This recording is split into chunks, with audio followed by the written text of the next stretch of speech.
Hello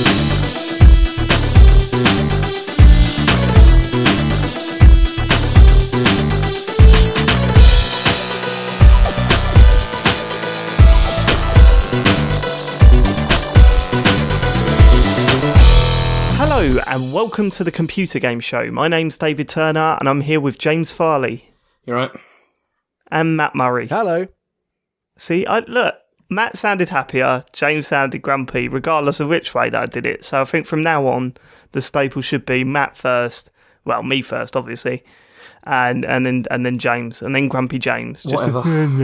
Just a wet fart of an intro. Should we get straight to feedback? We shall. We've got lots of it this week. I'll start with some smaller ones. Shmesh, Futile Exercise on Twitter. How come we missed off Ghosts of Tsushima in your Sony briefing? This is the new Sucker Punch IP, that's like a samurai game. It looks great. I mean, I haven't seen anything from this. I mean, I saw a few people say on Twitter, that looks good, but I haven't watched the trailer or anything. Who was covering that for us? Was it James? It was, James yeah, Farley. I just didn't care. But yeah, so I Really? Yeah, not really that bothered. Why? I don't know, just didn't look that. It didn't grab me, so I left it. So the news is news if James cares about it. The news is whatever I decide the news is. So that wasn't news. What, you fucking Donald Trump? Yep. What is this nonsense? Darren Gargett. Find myself in agreement with Computer Game Pod on Mario, even if the phrase is disappointed and it's a 10 ring in my head. And I responded saying, yeah, but you know what I mean, right? And he's like, I'm not having a pop. There's something amiss despite it being best in class. I love it. I wish it went above and beyond. No, there's nothing amiss, but go on. Well, I'm sure we'll talk about this some more we'll later. Cover Yep. Mario later, absolutely. Okay. Sean S. Thomas also carries on. I'm with you guys on Odyssey. Really charming, but it feels like The Force Awakens to me, a gleeful retread of past glories. Jesus, were we negative last week? Because I thought I was bloody really positive about it. It sounds like we were slating it. I think it was Matt more than anything, because he was saying like, he was disappointed and everything. Yeah, but he still came away from it saying it's still really good. Yeah, it's still but incredible. you know how people are, they expect it to be just like, gushing of like excitement. If it's not, then it's not any good, which is nonsense. And it was just weird, because I often feel like slagging me off for being too gushy, too enthusiastic. That is true. Maybe it's a shock to the system that I wasn't 100% dying about it. That's it. Unless Matt isn't going, this is the best thing to happen to humanity, then people think, oh my God, it's terrible. Oh, no, not even Matt's losing his shit over it. Like, suddenly everyone's questioning themselves. Hang on, was Ocarina of Time even good? Whoa, that was a fake laugh there from James. It was, yeah. We're going to have words afterwards. We've got larger feedback now. We're going to start with Josh Garrity. So, Gosh Garrity. Garrity, as henceforth he shall be known. On last week's episode, eager listeners will remember that we spoke about David Cage and his ability to tackle mature subjects. We'll talk about Last of Us 2 and violence in video games. In comes Josh with his email. David and Matt, you put me in a position where I have to defend James. Think about that for a second. Defend James. Harsh. No, continue, Matt. Okay. Continue. Admittedly, it's because James can't form a coherent or sturdy argument to save his life, but here we are. Okay, fuck you, Joshua Garrity. But yeah, go on, continue. Straight in. I will say this though, right? I saw the Kane and Rince boys talking about. Do you remember have you heard about their Halo podcast? No. Well, they were talking about it because it's been so many years since it came out. I think it was the Halo 4 podcast they did.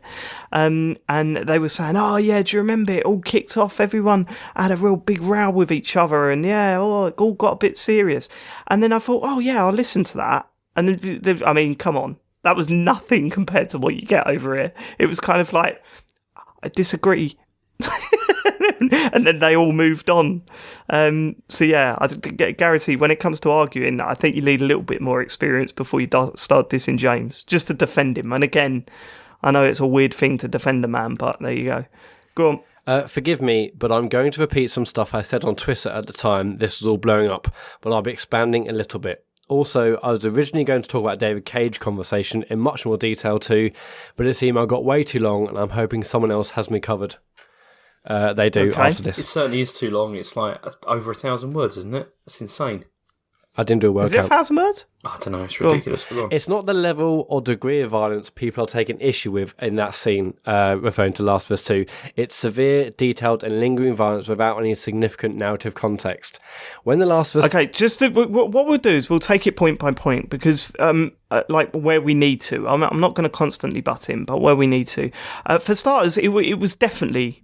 what people were talking about, and I know that might not be what you were talking about, but there was definitely a lot of people saying, "Oh, games are getting too violent now." That's stuff that I saw on Twitter. There's no getting away from that. Okay, fine. Absolutely. When The Last of Us 2 is released, we get to experience the whole game.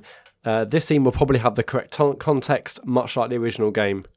But in isolation, as it was shown at the press conference, it's thematically hollow and thus deeply uncomfortable. Okay. That's pretty much what I was saying, but go on. Yeah, I mean, it was uncomfortable, but I don't think it was supposed to be comfortable. Well, does that make sense? Yeah. No, I think the whole point was to unsettle us. Yep. Also, before we get any further, this is specifically about a certain style of realistic violence and how it's framed. Over-the-top, cartoonish violence is a separate conversation, because even though the text, in inverted commas, is the same, the way things are framed changes their meaning and impact. So please don't respond to this email with, "What about Doom?" because the way violence is framed in Doom is entirely different to how it is framed in The Last of Us. We can get into these differences in future if you want, but you can already see how long this email is. No, I mean, no, I'm pretty confident I know the difference between exaggerated slapstick violence and realistic violence. No, I think I'm all right with that, Garrity. I think I've got that covered, mate. Go on. The original game, Last of Us, is horrifically violent, but all its horrific moments are couched in the narrative context of the rest of the game and ripple out to have greater thematic meaning. There's some spoilers here. I'm not sure if I want to read them. I'm not going to read them. What, from Last of Us? Yeah, I'm not going to read these. Oh, that game is well old, mate. I haven't played it yet.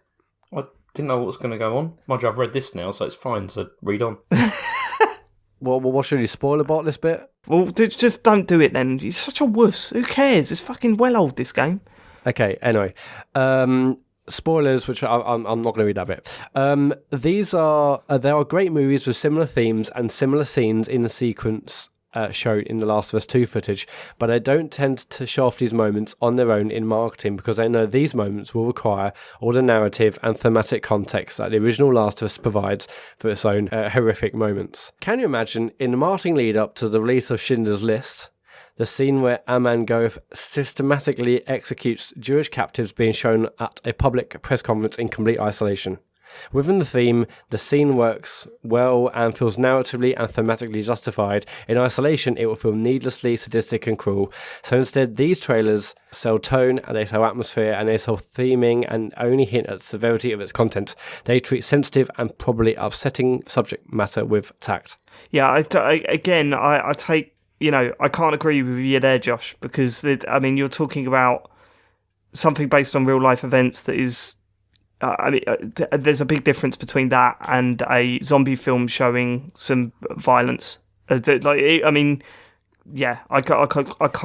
that comparison. That's true, but then also they are both trying to say something as well. Like, that is part of... you're talking about games like The Last of Us being like adult games because of the fact that they're trying to say something. So there is a bit of a link there. No, there's not. What do you mean? Both. Okay. You're talking about a real life sensitive subject. No. Listen, okay. What I'm trying to explain to you is that the comparison he's making is that you're using a film and you're choosing the right part to show. So that can we cut this bit because I'm really tired and I can't explain what I'm trying to explain. Yeah, do whatever. What are you talking? You had a breakdown. Are you going to start again? I don't know. Let me think. Oh, James, come on, man. This is what we do. Come on, let's. Yeah, let's no. But I want to explain this properly because I need to think how I'm going to explain this. Okay, I'll start. Leave all this in, man. I'm tempted to keep this in. Go on. Go on. So the thing is I can see where he's coming from this, and obviously you can't compare like a sort of, a fictional universe of something that's been created like in a game with like a real life horrific event. But the point I understand he's trying to make is that both of these are attempting to sort of, to sort of connect with you in some way. And both games are trying, the game and the film are both trying to do this. So this is why you do have to be like really careful about what you're going to show, so that you can sort of affect that connection. I mean, what you're saying, David, is obviously they're not the same. They're obviously completely not the same because of one of them being based on a real horrific event. But you're also discounting the fact that this is a game which is trying to sort of, give you emotions as well. Yeah, but no, let's go back to this is going way out of control. Let's go back to the original point. They're showing a violent scene from the game. Yeah. That's what they showed us. Right, so I'm confused. So what's the objection to that? What's the objection to that? The objection is that maybe they should have shown something which was more, that would explain what the game was about, like in more detail, rather than just gratuitous violence. That's what the main argument here is with this. The fact is that, like, I mean, one of the things that people also have talked about this week is the fact that you could be sitting there, like, watching this with I could have been watching this with Rachel because it was on at like 6:00 in the evening. You've got, right, because that's a very valid and interesting. The first game, James. I mean, the thing is, David, is James, that's a very valid. Hold on, that's a very, very valid and fair point of view. If you were sitting down, like for example, we watched a Nintendo conference with the kids during E3, and don't get me wrong, I'm not saying that we would expect horrific stuff on anything that Nintendo is showing. Although saying that, they have shown Wolfenstein on there. They've shown Wolfenstein in previous Nintendo Directs that people might be sitting down and watching with their kids. There's always a warning. Okay, right, totally agree with that. Is that Naughty Dog's responsibility or is that Sony's? Well, this should be Sony's responsibility, surely. Because I would agree that it should be very, very clear that there are violent images coming up. Yeah, I think so too. I think there should be a warning. I think there should be warnings, right? I totally 100% agree with that point of view. But I think that's Sony's responsibility to make sure that the trailer is aimed at 18 plus, or the trailer's certified or whatever. Like, you shouldn't. I totally agree that they shouldn't just drop these trailers in there. I agree with that. What I'm saying is that I'm not going to sit here and tell Naughty Dog what they should show me from their game. You shouldn't show me that. Show me something else. Sure. I'm not going to do that. You can say that, but then also you can say, was that an effective trailer in terms of selling what the game is about? Because I'm not entirely sure it was. Mm-hmm. I watched it and thought, "Fuck, that looks good." Yeah, you that might looks have done really because good. You played it, but then maybe other people didn't really feel that way. Right. So you're but okay. I mean, guys, right? This is a long email. We should probably keep going. I know. But let's just, because this is an interesting point, James. That's any trailer. You could show any trailer. Not everyone's going to be turned on to it. There's such a thing as tone, though, David. As like, about having the right tone for when you're trying to show something. You don't as he explains, it's also the same with Wolfenstein as well. The trailers for that, they didn't just straight go to the most horrific parts of the game and just sort of show only those. Just to sort of, what did they show? We haven't got to that part of the letter where he mentions Wolfenstein yet. What did they show about? Okay, go on, Matt. Is there any more before we move on? No. Do you know what they showed of Wolfenstein? At previous E3s and stuff like that. Yeah, they showed. I mean, and there was no killing. There was no death in it. Of course, there was killing, but there's a difference between showing killing and the tone of the killing that you're seeing. There's a difference between showing gameplay from Wolfenstein, where you're going around, shooting people or whatever, and somebody being the tone of that, where you see somebody being having their arms battered with a hammer. But there's also a huge disconnect between those two things. Listen, yes. But there's a huge tone difference between the two games as well, correct? Exactly, yeah. But isn't it important? Hold on. Well, slow down. Isn't it important that they represent and show people that this isn't just killing in games? This is a gruesome, violent video game. Yeah. And it's taking a realistic approach to violence. It's not that cartoony. It's not that exaggerated violence that you get in Doom and Wolfenstein. Okay, but then that this is gritty violence. But then, okay, how would it have been different if they'd have like cut away from from the person being having her arms shattered with a hammer? Like if they'd have just cut that away, how would that? So have made your it any problem. less effective? This is it then. So your problem is with the scene. It's not with the fact that it's being used as a trailer. It's that it's a scene, the scene in the game that you're not happy with. No, it's again though, as Josh has also tried to explain. I don't know if I would be happy with it. Depending on, I need more information to decide how I feel about that, rather than just being stuck in and just seeing it from that angle. But I'm failing to see the overall point that you're trying to make. What are you? I'm saying that you disagree. You disagree with them showing violence out of context in a demo on stage that is demo. what I disagree with. Yeah, right. I have absolutely no problem with it, and that's the stance that I'm coming from. I've never had a problem with violence in films or in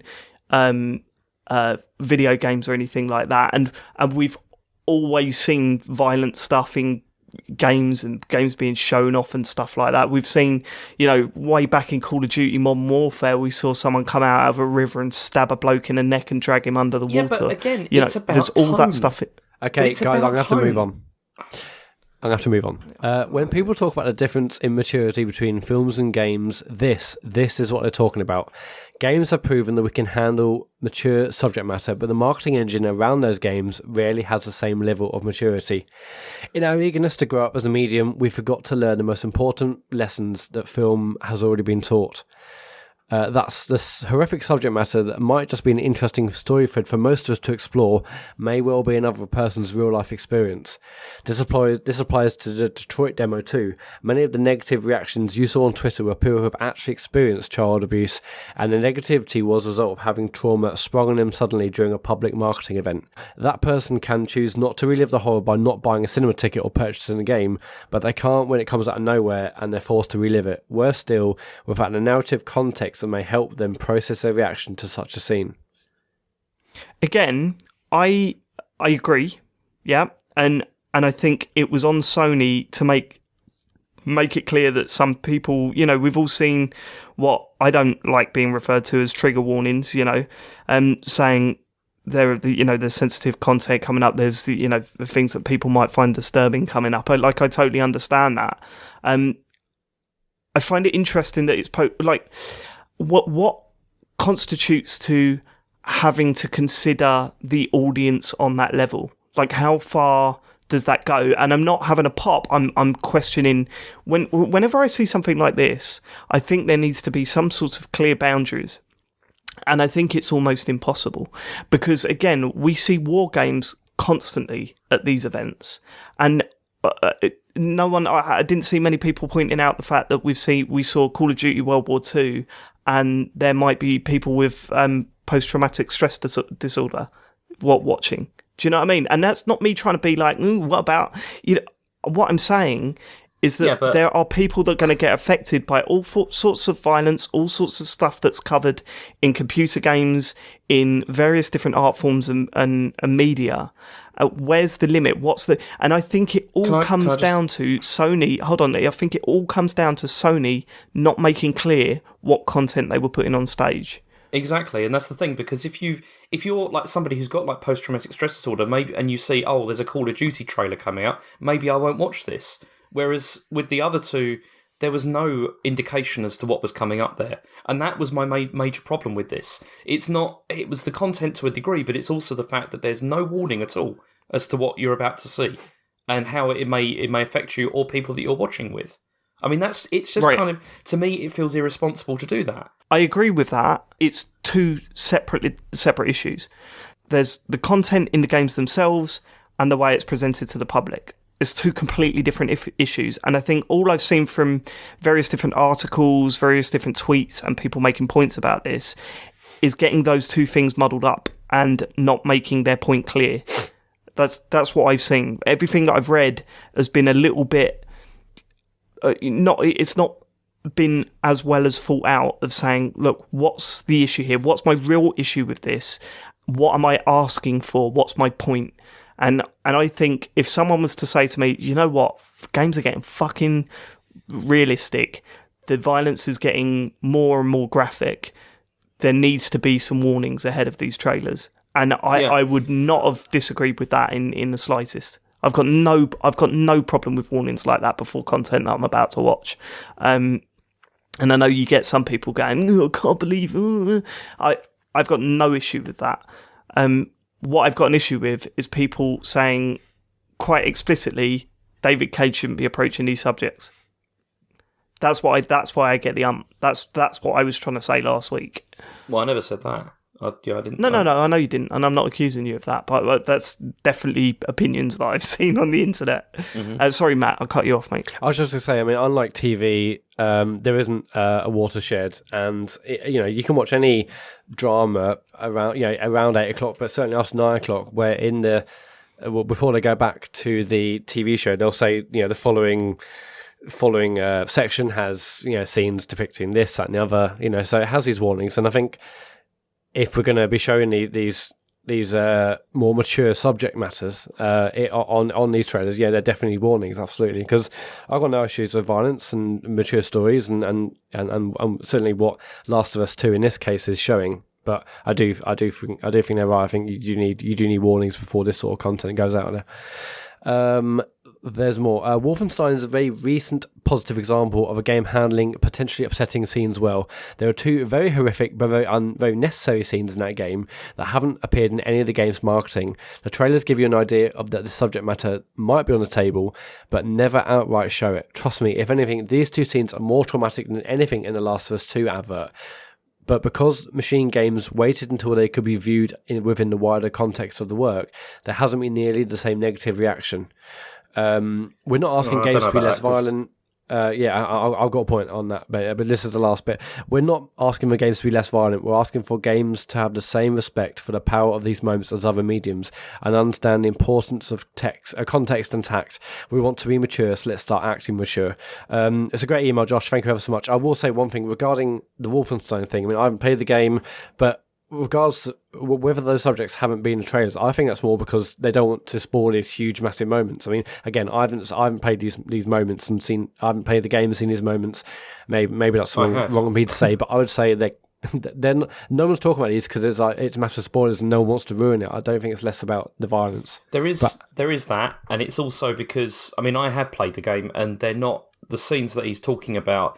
They are pretty horrific, but it's not. The tone again is quite different to that Last of Us one. But again, unless both of you have seen those, you can't really judge that. So yeah. So again, and I'm not don't get defensive because I'm just interested in your take. Do you think that the tone that The Last of Us is taking and has taken with the first game and now seems to be continuing with the second, do you think that tone should not be in computer games, or no? Of course not. I mean, what I mean by no is that if I've got no problem with that at all, like zero problem. It's zero problem with that at all. I don't have a problem with violence in games. As I said, the problem I had was that being shown in the way it was shown without any warning. I understand that.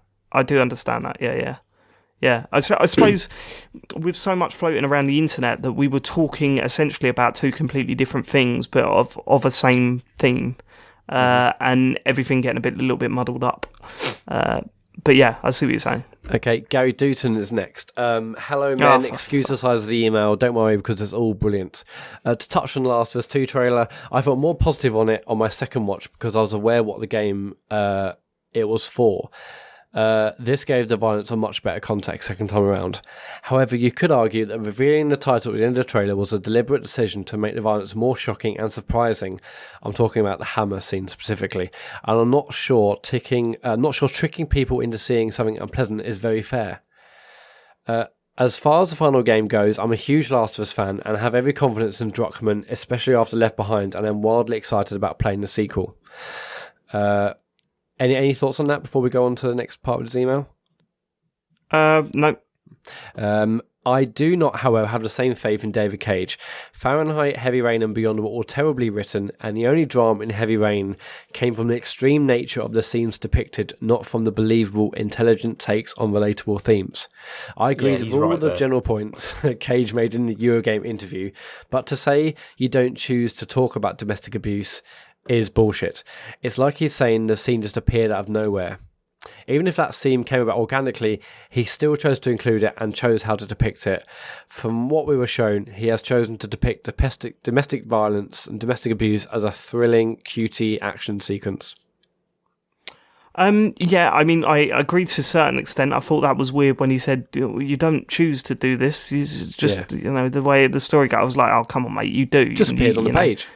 And you should. You know what I mean? Like, if you're going to cover it, you should fucking choose to cover it, and so that you understand it better and you represent that side of the fucking evil around the world as best as you can, like, and help people understand what the fuck's going on. What I will say is that the QTE thing, because this was something that was in that interview as well that confused me, when he said, I thought it was inappropriate that I had to shake my pad to get away from the dad or whatever. The bad dad, yeah. Yeah, and I was kind of thinking, but I mean, what, so it's more classy if you were pressing analog sticks and buttons? I'm not sure I'm on board with that thought process. Well, no, because there is, isn't there? Because it is the fact that you're performing like a physical action, which is connected with, with could be potentially, connected with domestic violence. So of course you're going to feel uncomfortable about that. I mean, shaking your pad about. I don't see that any difference as any other control input, to be honest with you, James. Okay. To create that trailer for Paris Games Week was his choice. He has chosen to show us that segment, and as Scott Benson, co-creator of Night in the Woods, said on Twitter, it's meant to impress us that they went there. Was it? Okay. This is all, they're all, I'd like to point out they're all jumps, right? We don't know who decided to show that scene off. We can't say specifically that David Cage decided it. I mean, he may have well have done. I'm not, saying that he didn't, but we don't know that. And we're also not saying that they all sat around a table and said, yeah, let's show this to show them we went there, guys. Again, this is all leaps and jumps. Yeah. But carry on. He goes on to suggest that they're using these themes like Apple would announce features on a phone. Of course, it's a deliberate choice to show us this stuff. Cage is treating it like the 60 FPS of game emotions. To then get petulant during the interview, even if it was a bit of a tangled interview, was embarrassing. Think about the Bloody Baron quest in Witcher 3. It's a game tackling domestic abuse as a theme with incredible subtlety and sensitivity, and that's a storyline you dig up in a reanimated fetus. But they make it work because it draws from old folklore and focuses on the gut-wrenching remorse of Baron, literally forced to confront his demons, as well as giving us the wife and daughter's angle of the incident. As a result, there was no backlash. In fact, it's regarded as the best side story in the game. Think about the decisions and play input in Life is Strange. Think about that scene with Kate on the roof. That isn't a schlocky, QTE kung fu fight. You need to know who Kate is intimately and say the right things. Not only that, but it adds further impact by removing your rewind skill. That is being used in game mechanics to involve that is using game mechanics to involve the player, not tilting the controller to drink a fucking beer or pressing R1 to watch a semi-naked woman piss. I totally agree that anyone can tackle any subject in art, but I'm disappointed that Cage has decided to tackle domestic abuse in Detroit because he has a 100% track record of tackling important subjects poorly. I have no faith in Cage and think it's fine to suggest that everything we saw in the trailer was crass and tasteless. That's different to saying he isn't allowed to approach these themes. I bet actual real life money that there's even more embarrassing stuff in the final product. We're not ridiculing your work because it's a video game, David. We're ridiculing it because it's a bad video game. So you're outright saying that Detroit is a bad video game? I mean, this is all opinion on his previous work. I get the point of saying, look, I don't know if he could handle this. I don't know if he could pull this off. Based on what I've played before, I don't get that. But writing it off before playing it, I I can't relate to that mindset in the slightest. See, that I don't understand, David, because if you have a film director who has made mostly bad films, so for example, like Uwe Boll, wouldn't you then assume that his next film is probably not going to be very good? Yes, but if I've not hated everything David Cage has done, and I've said that. Mm-hmm. I thought Heavy Rain was good. I thought parts of Fahrenheit were good. I thought towards the end of Beyond was pretty good. The vast majority of it was shit, but towards the end of Beyond, I enjoyed. But you would agree that you can make like subjective judgments on something based on your past experiences, yeah? I guess so, yeah. I guess so. But then I would not. I don't know if I would.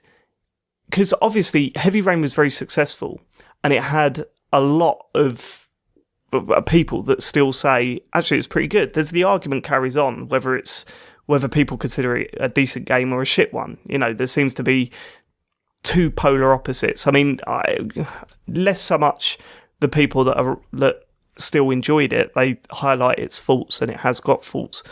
But what I'm saying is that I couldn't be so vocal to turn around and say, this is going to be shit. And he should, oh my God, he's using this. And I just kind of think, let's see it in context and then we can judge it. Because that's the point. Whether you think the game's going to be shit or not is up to you. And if that's based on previous experiences, fine.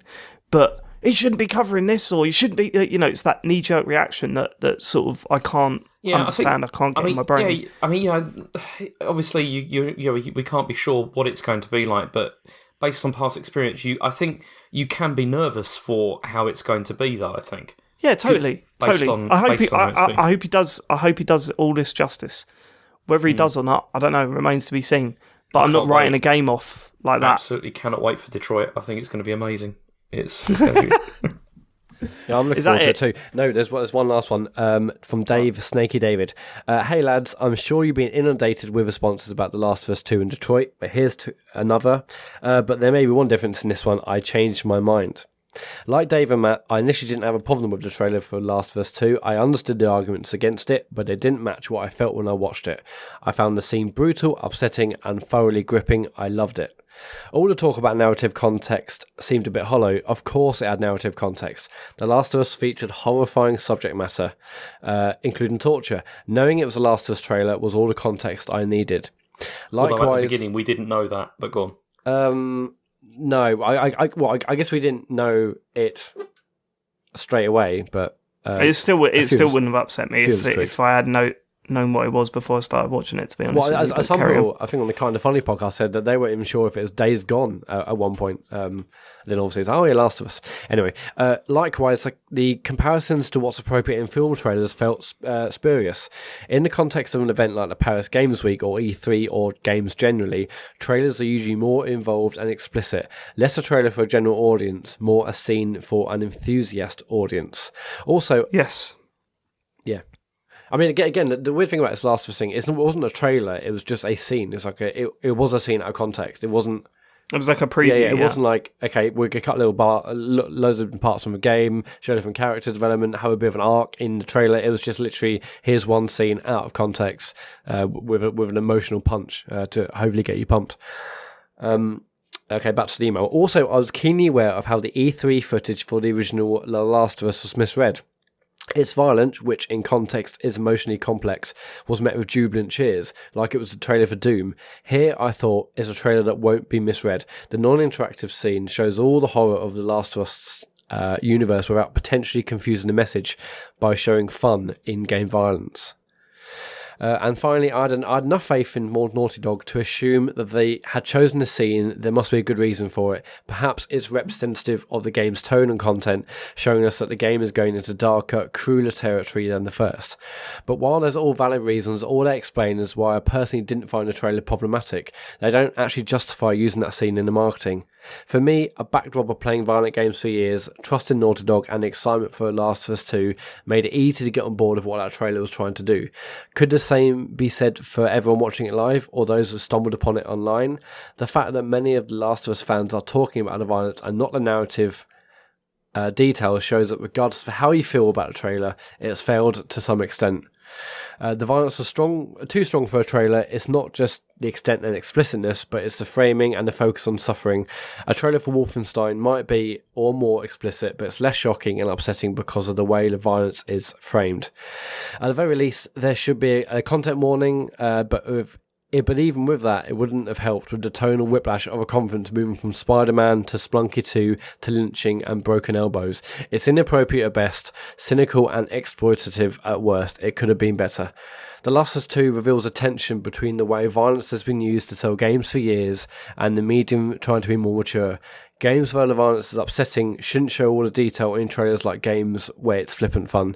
The Last of Us games take their violence seriously, and the marketing team should as well. Love the podcast.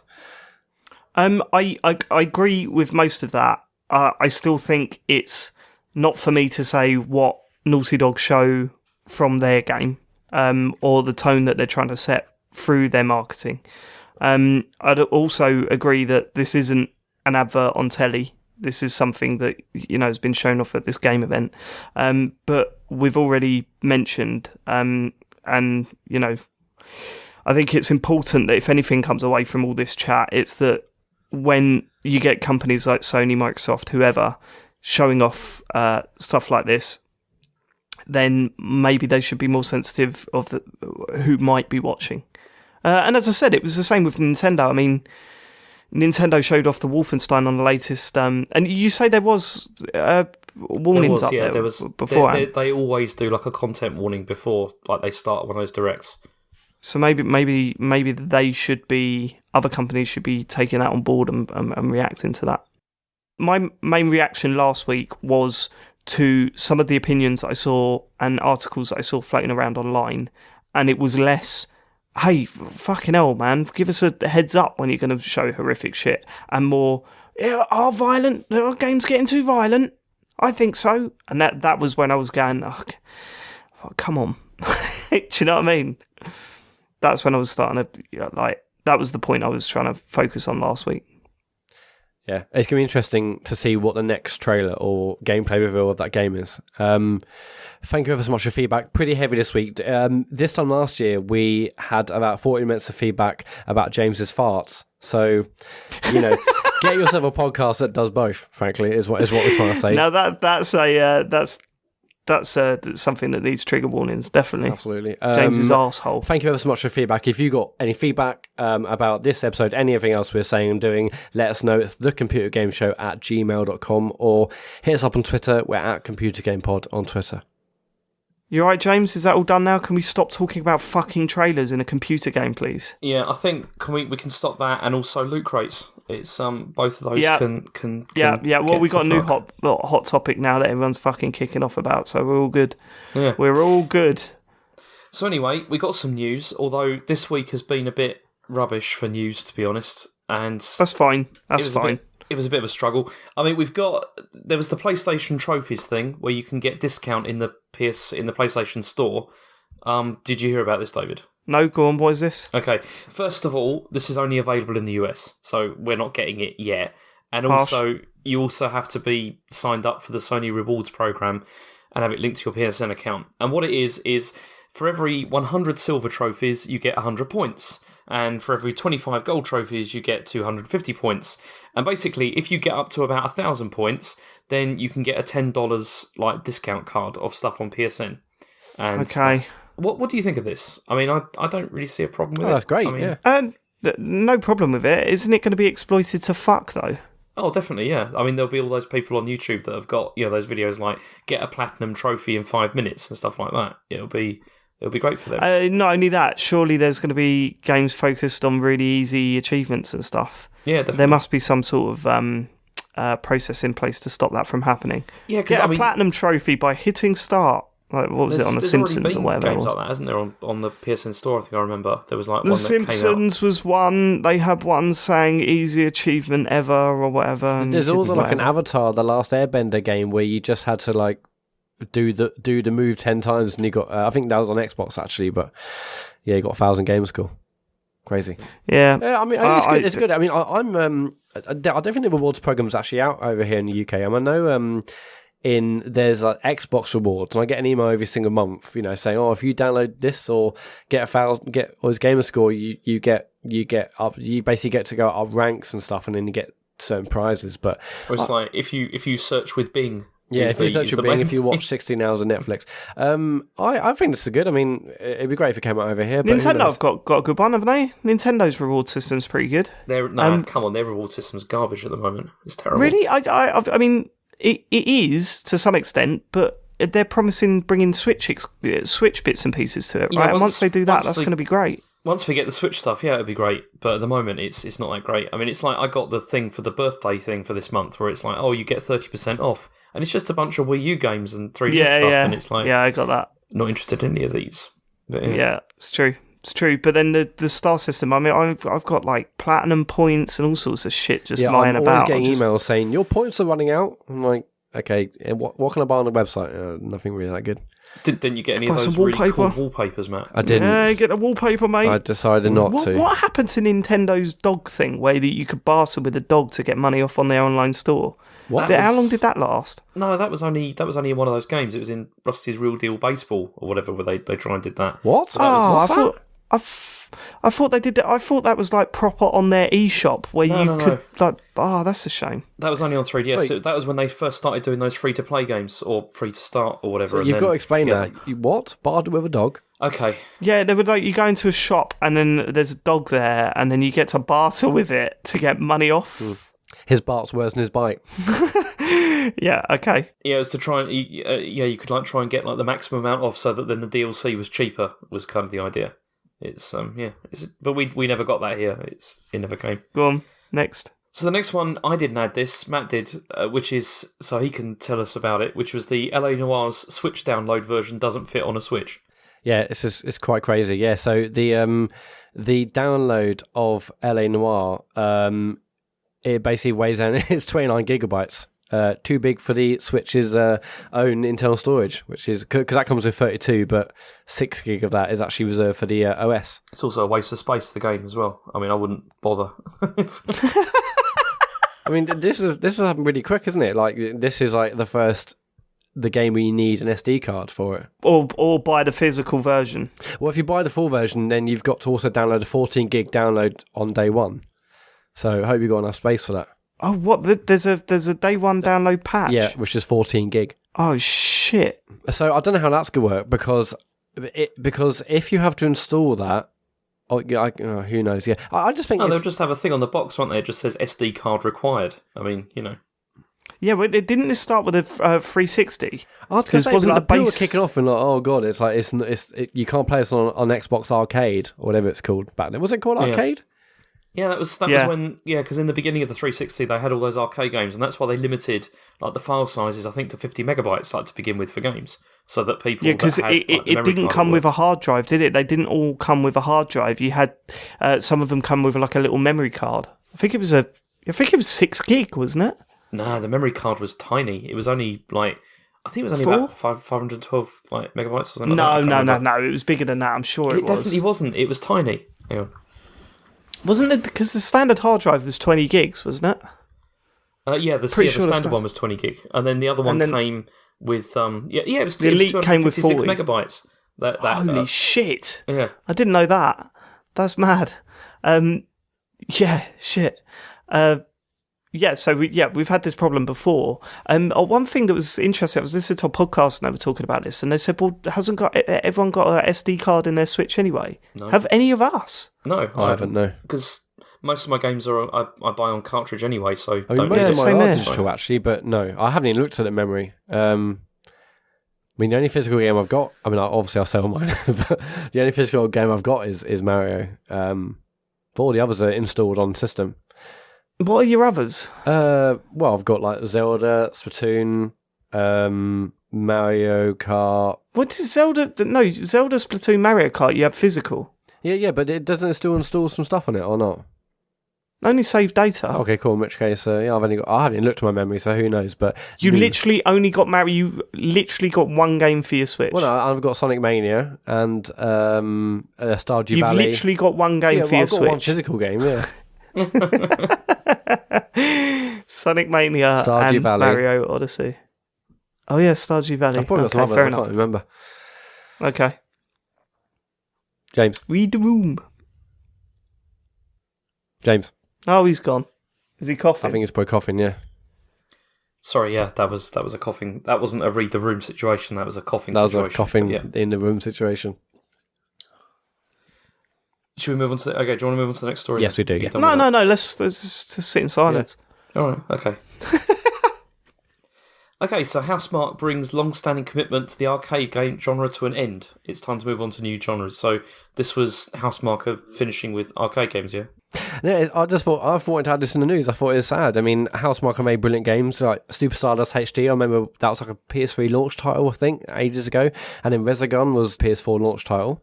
And recently they done Next Machina, and you loved that, didn't you, Dave? Oh, it was incredible. Incredible game. But and also this piece on Newer Game says that Alienation did well on PS Plus last year. But yeah, it's just sad that they basically said that they've had to they're gonna have to change because as I say, no money in it. Despite critical success and numerous awards, our games just haven't sold in significant numbers. So now it's time to move on to new genres. So lackluster sales and Next Machina have led us to the thinking that it's time to bring our long-standing commitment to arcade genre to an end. I hope that they are as good in other genres as they are in arcade games, because their arcade games are fantastic.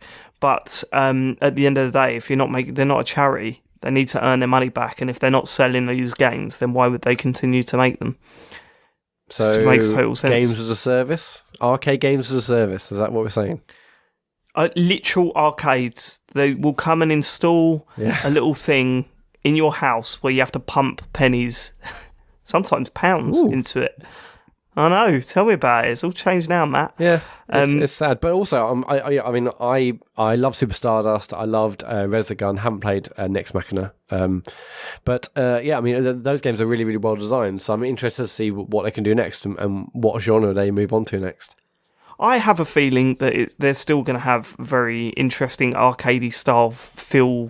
There'll still be elements of arcade gameplay in whatever they make, because that's what they know. They've just got to work out a way of finding a new genre and bringing that arcadey feel to it, which is, it's not out of the realms of possibility. They'll certainly have a lot of attention when they announce their next project. There's no doubt about that. Hell yeah. Yeah, sad. And that's it for the news. There's nothing else. Cool. All right. Should we get to what we've been playing then? Let's go with Matt first. Matthew Murray. Super Mario Odyssey, innit? On last Is that all you've played? That's all I've played. It's the same for me. But should we just do Super Mario Odyssey, the sort of follow-up, a week later? We should. Chat. Last week, I said it was a great game. I obviously mentioned I was disappointed. Last week, I was just in the area immediately after the credits. I've played loads more this week, and my view of the game has changed considerably. I now think it's probably about 4 out of 10. No, I'm joking. I think it's the other way around. I think I've loved it so much more in this last week since finishing it. It's got the challenge, which is what I felt was severely missing from the story mode previously. I've had so much fun doing some really, really trying to get some really challenging moons, really amazing levels in this last week. I spent numerous hours on one particular one. I spent a few hours on another one, but they've all been really, really satisfying to do.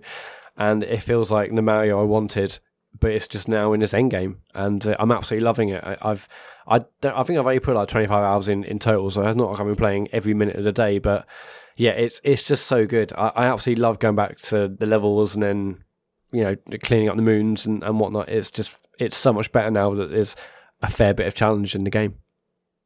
So last week you said it was a 10 out of 10. What would you say this week? It's a 10 out of 10. It's just a higher 10 out of 10.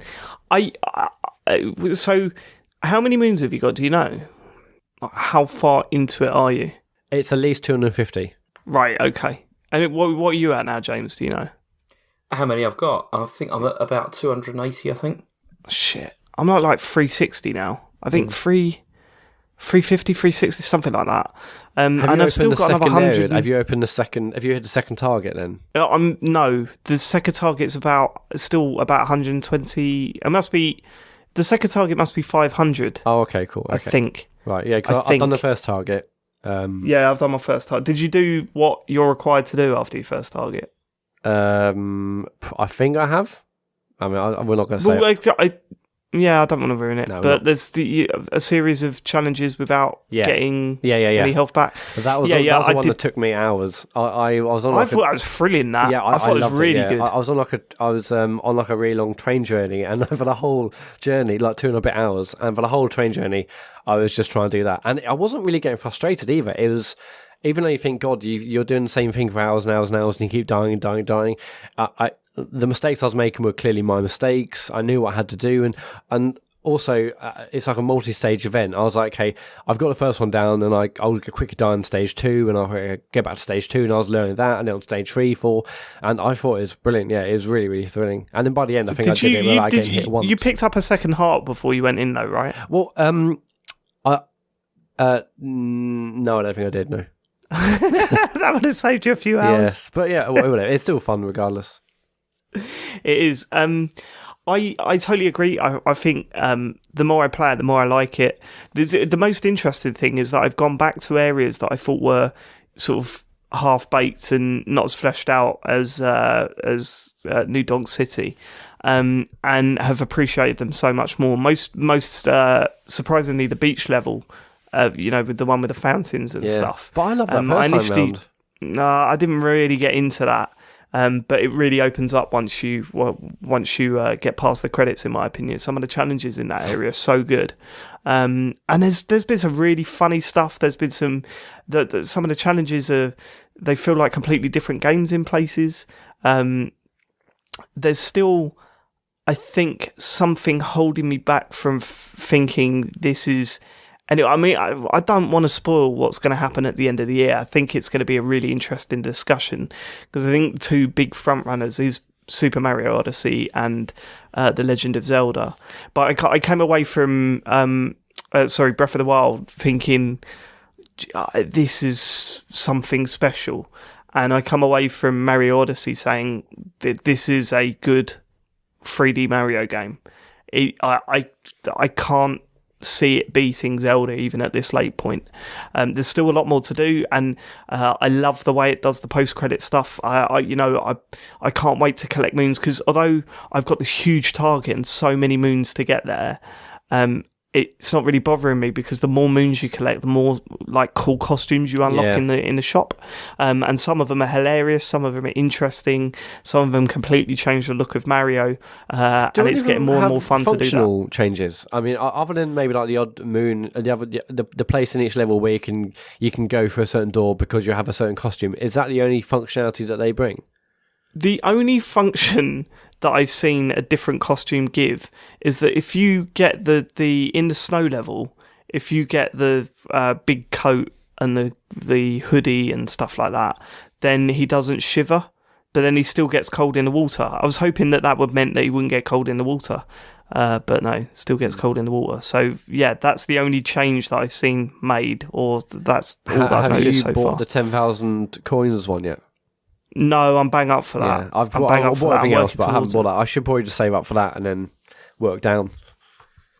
Yeah, probably. But some of them are so bloody good that there's no way. I'd love to ask you which one was the last one on the list, like the latest one added. But the latest costume? Even the costumes are spoilers, aren't they? It's really funny. I just got one, but yeah, I don't want to talk about it because it's brilliant. Okay, all right. So James, but how are you finding it now, like a week later? I mean, I haven't played it as much this week as I really wanted to, because I had a bunch of like games, other games I had to play. But it's still my sort of go-to game at the moment, where I just pick it up and just play it like whenever I can, because I'm still trying to do. Do you know what's really annoying? I tried to do that one that you were talking about the other week. That's in after the final area. That's in 2D. And right, okay, yeah. And I started doing it, and the first time I tried it, I nearly did it like first attempt, and I was being proper arrogant and just like thinking like, this is easy, just made a tiny mistake. I still can't do it now. I don't know Really? what's happened. It's broken me now, and I need to keep going back and try again. But There are times where my brain just completely forgets the rule, and I continue too far and just go, why have I done that? I know that I'm not supposed to do that. There's also a bit in that particular area where you think, right, okay, finally I've got past this bit. That's definitely the end now. And then it goes, nope. And you just go, what the fuck? And then you have to do it all again. Proper feels like Mario Maker, that. Yeah, it does. It's really clever. But it's still, I'm still loving it. And I just need to play more of it, really. Yeah, it definitely has got a one more go mentality, just because, okay, I'll do this moon, I'll do that moon, and then you see other moons, and think, oh, well, I'll just quickly do this as well. And you see, that's also why I feel that this game, like, structurally is more interesting than the ones that have come before it, in a sense, because of the fact that there's so many moons, and you can spend, like, just a little time on each one, and there's just more of a desire to just keep going back and keep trying stuff. I feel there's more of a desire to sort of just explore because of the fact that it's so easy to just pick things up sometimes. And I've seen the criticism that it's kind of overly rewarding. There's too much. Hey, well done. You walked here. Here's a moon. Congratulations. It is to some extent, but then obviously the more of those ones you pick up, the less there are of them about. Yeah. And then when it gets to... So I've 100%ed 2 kingdoms, and they're quite easy kingdoms to 100%. They're not one of the bigger ones, And I'm sitting there thinking, even on those, I'm thinking, how the fuck am I going to get there? What am I going to do to get that? And that's because you tend to naturally work the easy ones out first, and then the harder ones are more hidden away, and you're kind of like, what the fuck do I do here? It does make one mistake, and I don't know if you thought about this as well, James. Okay, so in certain, I don't know if it's in all levels, but in certain levels, there's a painting, and the game tells you to take a photo of it using your Switch controller, which I've never liked doing that stuff anyway, because it's kind of like, don't use the I don't know, the console's OS to, like, in the game. I've never liked that. If I'm in the game, I'm in the game. What's that? It sort of breaks the fourth wall. Is that what you... Yeah, well, sort of. It doesn't. I'm not sitting there going, hey, man, you're taking me out the experience. But I just kind of think, like, when you're using the photo mode, I'd rather have, like, a Mario album with all my Mario photos within the game that I'm playing. Not, hey, okay, now press the screenshot button. Like, I don't know. I don't like it. But anyway, whatever. It's by the by. So on that particular puzzle, it says... Okay, you look at it and you go, okay, I get that. That means I have to go to this place and find that location, and there'll be a moon there. But that moon counts back to the original world. And I spent a good half an hour looking for this final moon until I looked it up on the internet, and it said, oh, no, you don't actually get the moon in that world. You've got to travel to the other world and do that.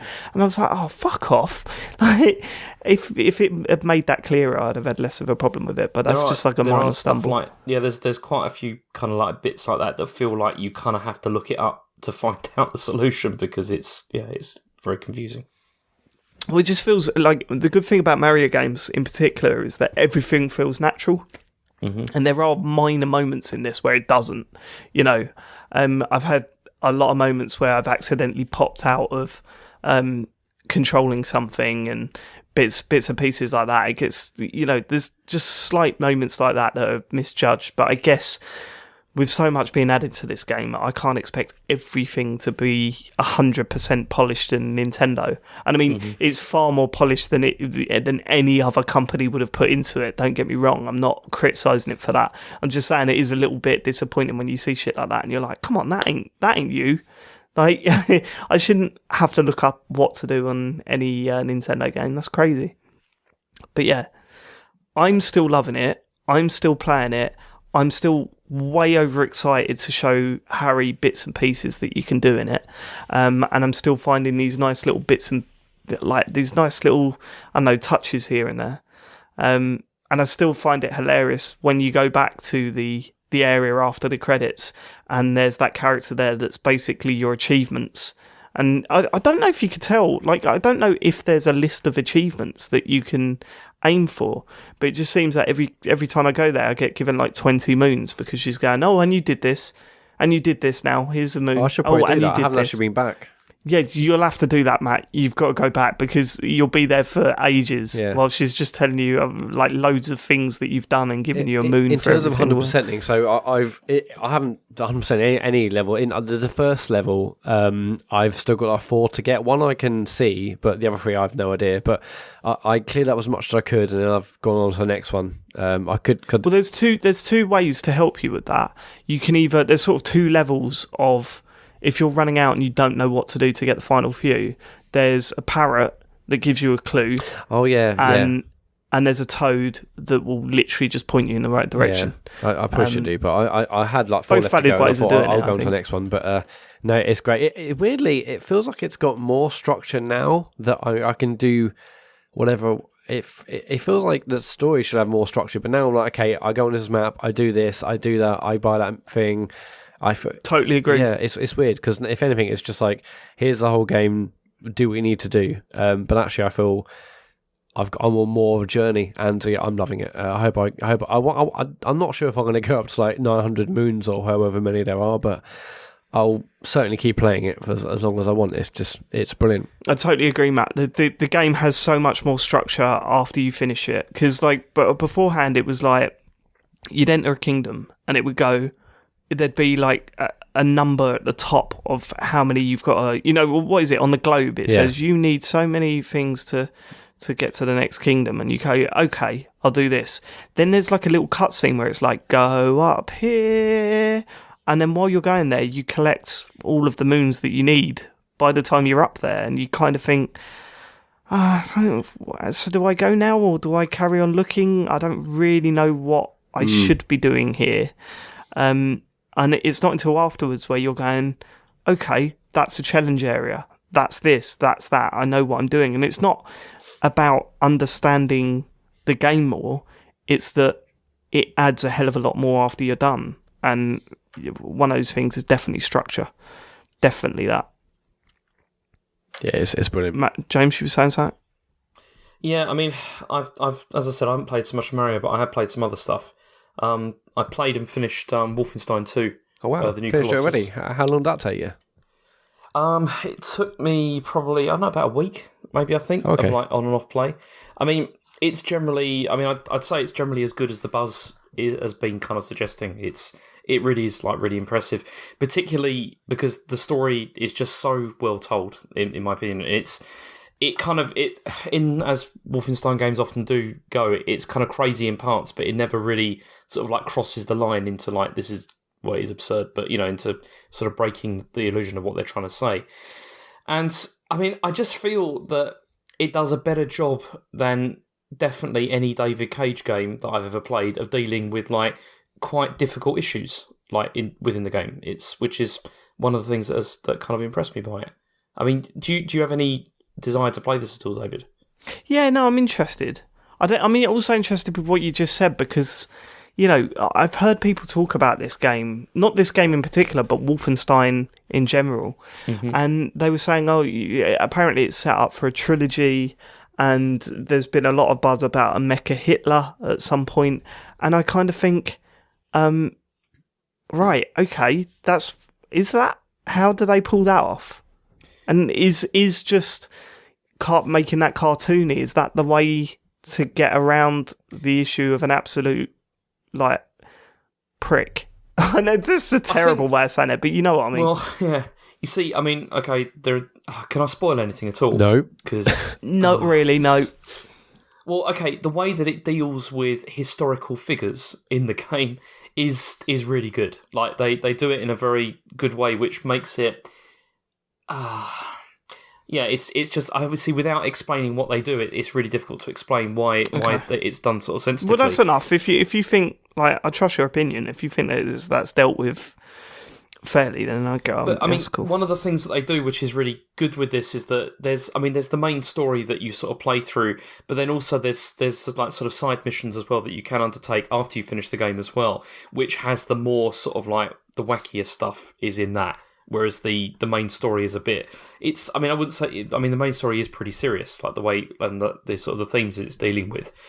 I mean, it's the. I mean, the thing with the point with this is it feels to me it began to feel like a walking simulator in places, but like a good one, broken up by reasonably good combat, and that's what I liked about it, because it really feels a bit like Machine Games are kind of like taking like first-person shooters in a certain direction, which not many other games do. It feels a lot more like sort of BioShock in that regard, in that the story is really the main purpose of this, and the combat is something which, yeah, it's fun, but it's not really the main focus for me anyway from the game. I've always thought that would be a good direction for Call of Duty to take, because you know, we all know what Call of Duty shooters are like in terms of their campaigns. You know, they've been pretty similar for years, and to see a sort of walking simulator areas in that, to break up some of the non-stop gunfire and grenade throwing, I think would be really interesting, like seeing a soldier at home before they're called up, or seeing them, I don't know, just in different environments rather than just shooting things as they're running through these stages. And that's probably totally misguided and will be absolutely frowned upon by fans of that game that buy every year. But I think it'd be an interesting path to take. Yeah, certainly more interesting than let's do it in space now. You know what I mean? I mean, I can pretty much guarantee that the story in this has to be better than anything that Call of Duty World War II has done. It's just told so well in this. And the thing is, the game's quite tough, like, you know, in terms of combat, but for me, the enjoyment didn't come from that. It really came from the narrative payoff, and it's definitely got, I think, one of the best endings to a game I've ever played. It's oh really? The ending was fantastic. Like, it's just, you know, yeah, it's just so perfect, like the way that they sort of wrap things up, and it does feel like they're sort of pointing towards this being like, one of three. But yeah, it really is well worth playing. I mean, so as someone, did you play the New Order? I did, yeah. I played through that, and so what would you say to someone like me who didn't really get on with that game?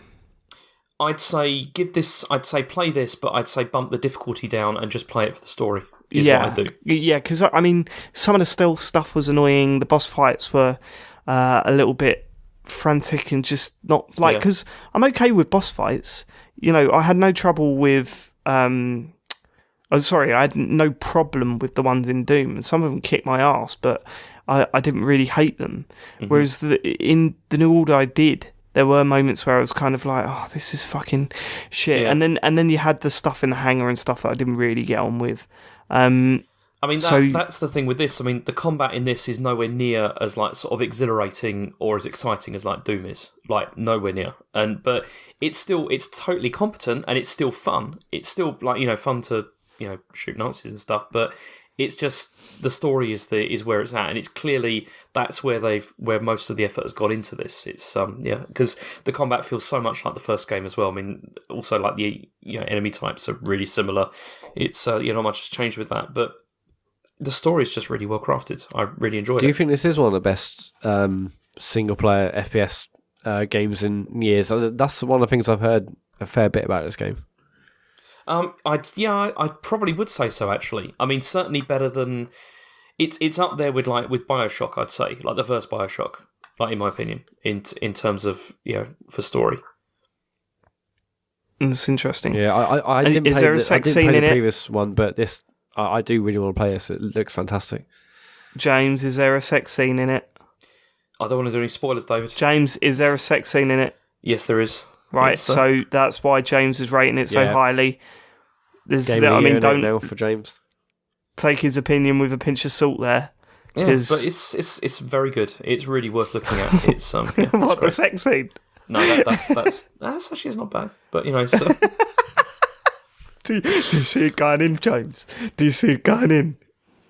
No. Anyway, so I played through that, and then the only other thing that I played, which was not that great, was Monopoly on Switch. Oh, go on. That's a board game, isn't it? It is a board game, and Wow. I'm not even a massive fan of board games. In fact, as I said in my review, I pretty much, I really dislike them quite a lot, and Monopoly in particular is. That's what you want to hear, isn't it? That's what you want to hear when you're reading a review. Totally fair review. I fucking hate from this the man shit. who hates board games and hates Monopoly. Brilliant. You it's picked the best because- guy to review this game. I thought, I don't think there wasn't a massive queue for it. Believe me, it was, But the thing is about it, because it's one of those games you can play with your, I was going to think, I could play this with my family. That'll be fine. Because Chen really likes board games. Actually, no, that's not true. She likes Monopoly and she likes some games like that. And so we thought we'd try it. But yeah, we played it over the weekends, and there's a lot of things wrong with it. The biggest problem with it is the bugs. It takes 5 to 10 minutes to load, like the game. Like when you start it up, like when you first download it from the store, this is on like Switch, it literally took 5 to 10 minutes to load. But which was that's A insane. lot of That's physics on the realistic, dice, isn't it? though, isn't there? That's realistic because like in real life, you'll have to set up all the cards and who's the little You metal got to dog. read the rules. Yeah, who's the hat? Who's the car? And so is that giving you time to work out who's who? Yeah, so it does 5 to 10 minutes to actually start the game, and then It's once just you've completely chosen, ignored you. yeah, because it's rubbish. Once you've tried, once you've set up your game and everything, then you have to wait another 5 to 10 minutes for it to actually load the board, which is crazy.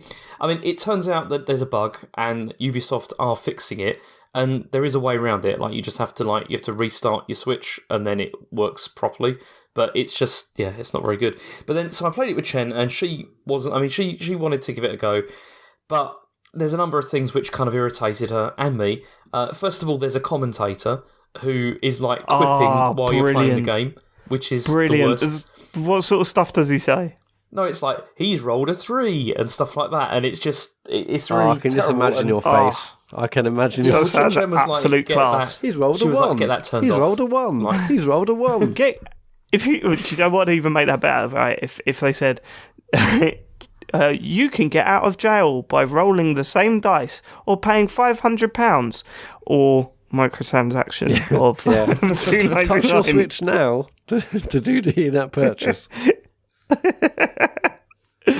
So it's. We turned that off immediately, and then also the music as well, because the music's really bad. It's Immediately. It's the usual. Oh my god, I'll never forget the Monopoly game for the PC that my auntie and uncle bought me one Christmas, and we turned it on, and there was a song, a Monopoly song, where it was just. It had lyrics. Come on, let's play Monopoly. Fun games and owning property. It was so bad. Come on, let's play Monopoly. Cash, fun, and ritzy property. I'll build a house and watch my fortune grow. Passing go. It was so bad. brilliant. It went down in legend in my house. Did they bring it back with a bit of what's it called, dubstep? Yeah. Is that still cool now? No. Is dubstep over? Matt? Probably over. It's still. You pretend to be. I'm waiting for a new Skrillex album. Okay. But yeah. So either way, the biggest problem with it also is it's really over designed, as you often get with board game adaptations, where they try and make it. Obviously, because they're charging £30 for this, which is ridiculous. Jesus Christ. Yeah, exactly. It's insane. So obviously they've got to try and show where the money's going, and so the money is going on rendering a really nice looking Monopoly board, or having a living board where it's all the buildings get constructed and stuff like that.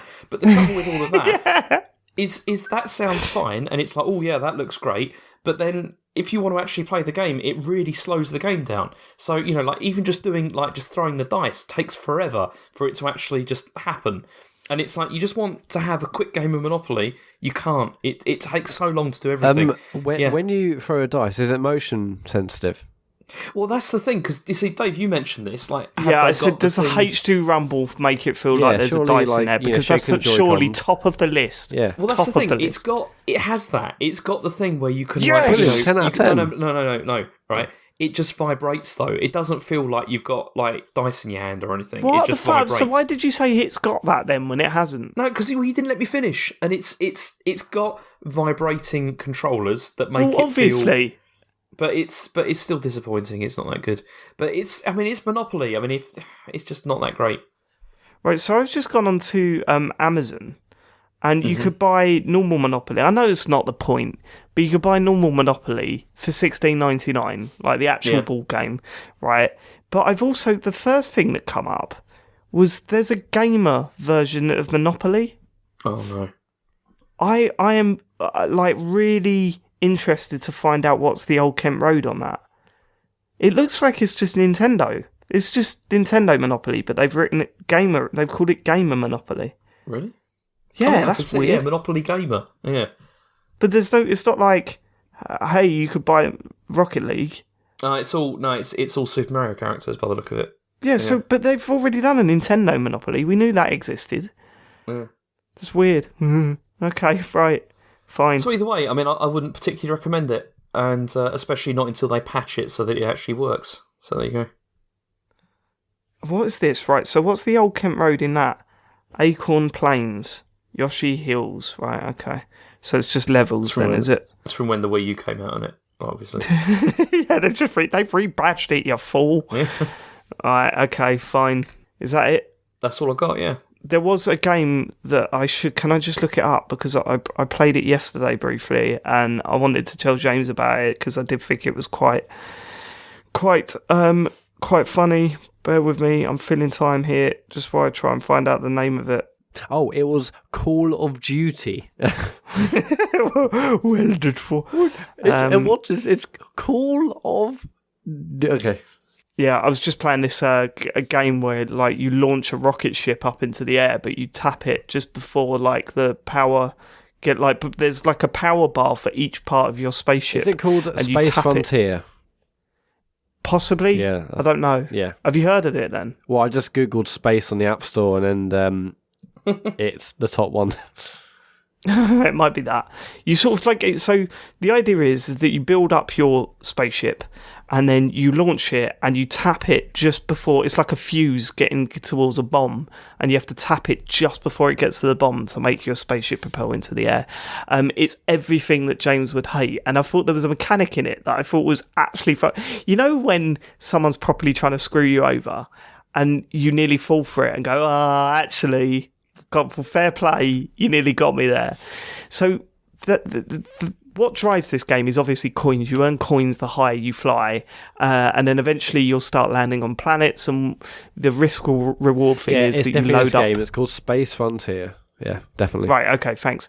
You sort of load up your spaceship with these like people, and the thing is, if you fuck up, they'll blow up and die.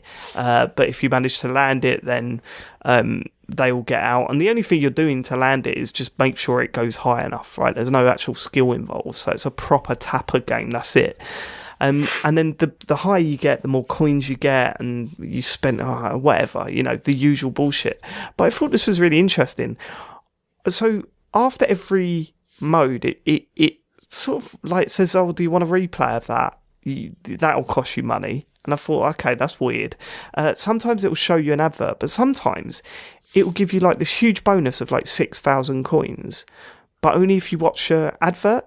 We've all heard that before, right? Yeah. So we've played these games where it says, "Look, you watch this video, then we'll give you some extra coins, mate." And what usually happens is you watch the video, it gives you the coins, and it says, you can watch another video in 5 minutes, right? This one does this, right? It will flash up, "Hey, get 6,000 coins by watching this video." And you go, "No, skip." But then the next time your ship blows up, or you send it as high as you can, that doesn't appear. And I was thinking, right, so that doesn't happen every time. So if I decide that I suddenly want 6,000 coins, I can't just watch the video unless it comes up. And then the next time it didn't appear. And then the time after that it didn't appear. The time after that it did with 6,000 coins again. I thought, I better watch it then, because if it's not going to come up every time, I might as well take it while I can. And I was watching a video for in-game currency, and I just thought they totally fucking done me. Like that That's actually genius. Whereas, like, you would originally say, oh yeah, give an opportunity to watch an advert and we'll give them some in-game coins. Like, do that as much as you can. That's the logical thinking behind it. But if you remove that, it feels like they're doing you a favour. Like, it felt like, well, this is a bonus. I'm not getting this every time. Fucking hell, I better do it now. And I sat there and watched the advert and thought, I'm an idiot. Totally fell for that. Totally got done. Brilliant. So I deleted it. It's amazing how much this has changed. It's weird, isn't it? When there's not many points of gaming where you think, oh, I wish we could go back to that. And mobile gaming is definitely one of those areas where you think, oh, I wish it was like 7 years ago. Because my word, I've been done with mobile gaming for ages. Speaking of mobile gaming, James, you downloaded Animal Crossing. We haven't talked about it. I did, but I haven't played it because you can only download it from the Australian store at the moment, and you can't link it to your Nintendo account because of that. So I'm waiting until it comes out properly. But then the things I've heard about it are not entirely positive, so I'm not so sure. Damn. When's it out? December, isn't it? No, it's the end of November. Oh, cool. Right. Cool. All right, then. Should we get to emails and questions? Okay. So if you want to email us, it's thecomputergameshow@gmail.com. The first one is, hi guys, I've just listened to your previous episode and the comment about tattooing Farley's knuckles with King's Slut had me in utter stitches. Have you got that booked in yet? Your comments on Mario Odyssey were spot on. Eh? Have you got the tattoo booked in yet? No. Your comments on Mario Odyssey were spot on. Have you got a tattoo, James? No.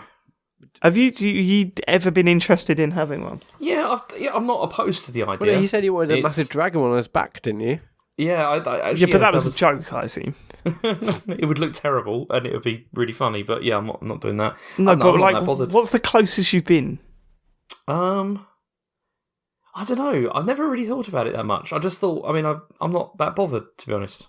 I mean, Matt, have you got tattoos? No, I mean no. But we've discussed on even the last episode that I want to. Yeah, we all know that he hasn't. Have you had a midlife he hasn't got the balls yet, for it?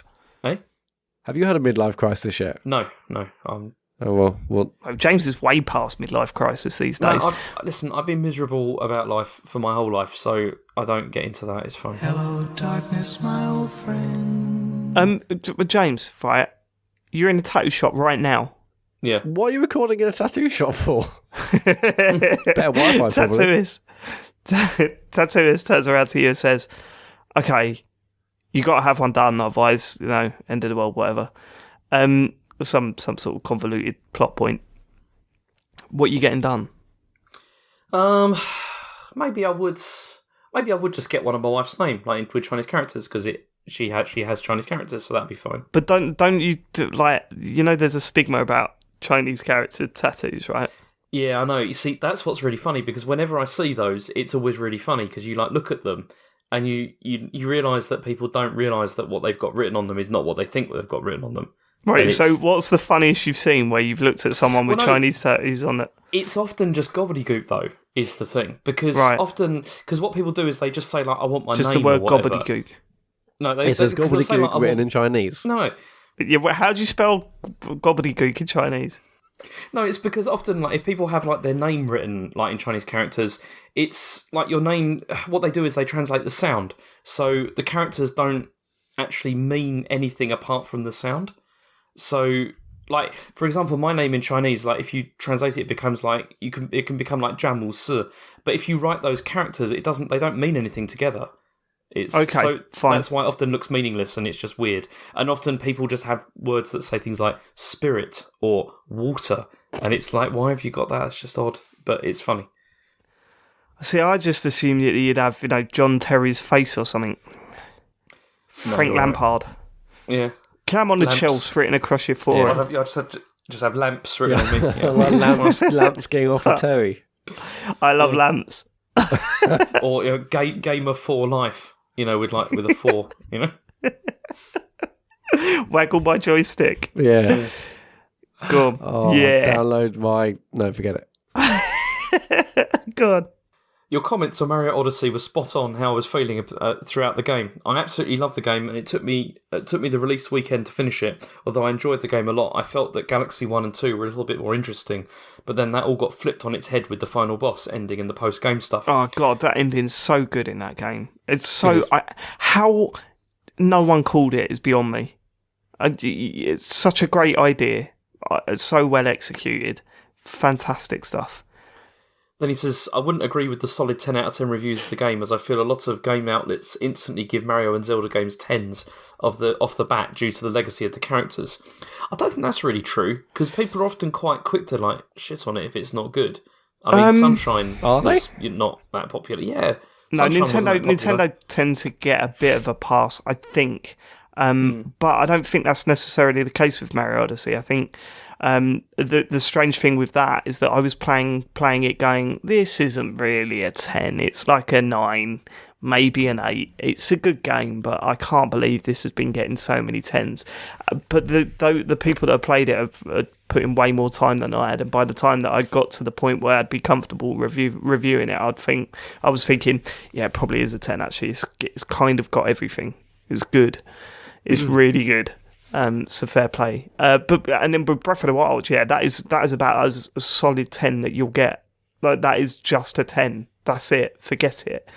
I'd be incredible. Yeah, but no. Okay, go on. Okay, and so then he says, I do feel, however, this game's definitely a 9 out of 10, and is refreshing to see a game in this day and age focus solely on the single-player experience. Keep up the great work and stop picking on Farley. That's from Pete. What about when someone else can throw the hat, Pete? What about that? The fucking multiplayer experience of the year, someone else can throw the fucking hat. Next question.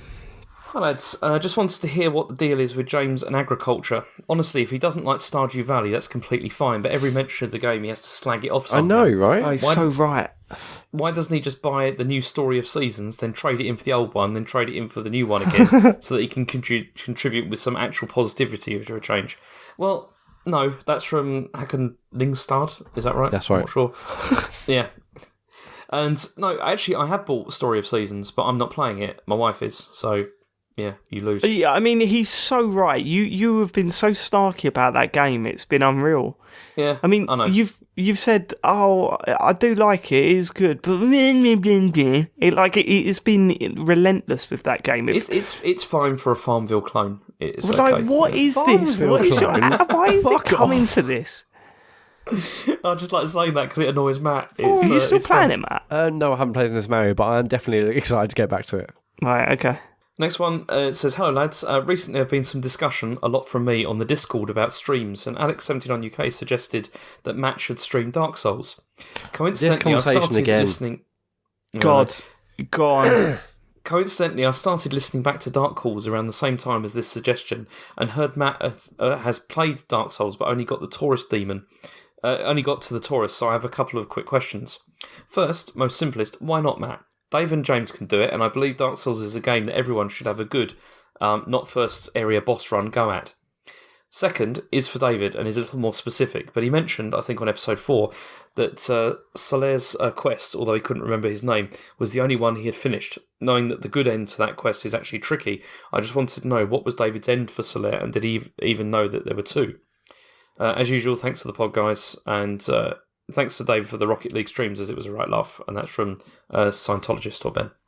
It was the one where Soler is really, really depressed by the bonfire, so I'm assuming that is the bad ending. I didn't know there was two, so that's interesting. Let me know about that. I'd like to hear that.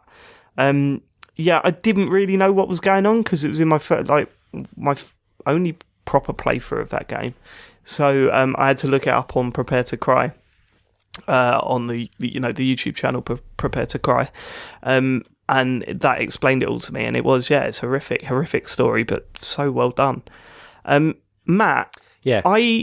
You've got to do this. This is so perfect. Okay, well, first of all, I got past Taurus Demon. I got past the one on the bridge, and I just stopped playing. I think I got to the cathedral potentially. Maybe I just stopped. I wasn't even stuck. I just stopped. everyone's done a Dark Souls stream. I'm not just going to add to the noise of like some other guy who can't play Dark Souls doing a Dark Souls stream. It's the most done thing in streaming. I'm sure it'd be Hold great. on, this is Matt Murray, right? This is Matt Murray we're talking about. The Matt Murray that was streaming PUBG not too long ago. Well, and we talked about Matt Murray, the PUBG guy. Well, this is different. Like, great, someone's doing No, Dark it's Souls. not. Brilliant. Oh, no. Matt. Dark Souls, it'd be more interesting watching you playing I'm Dark not Souls going than to struggle PUBG, on doing believe it. me. It'll take me 50 years. No. Matt, Yes, Dave. you please do this. No, I you don't you even love an want to. event. You love an event, and people would love this.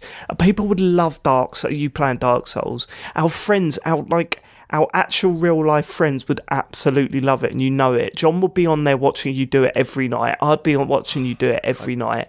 I'd even watch it, and I don't even watch streaming. It's totally different when it comes to Dark Souls streams. They all feel so unique because of the way that you get stuck in certain areas and you build and the way you go about doing things. It's all totally different and feels unique.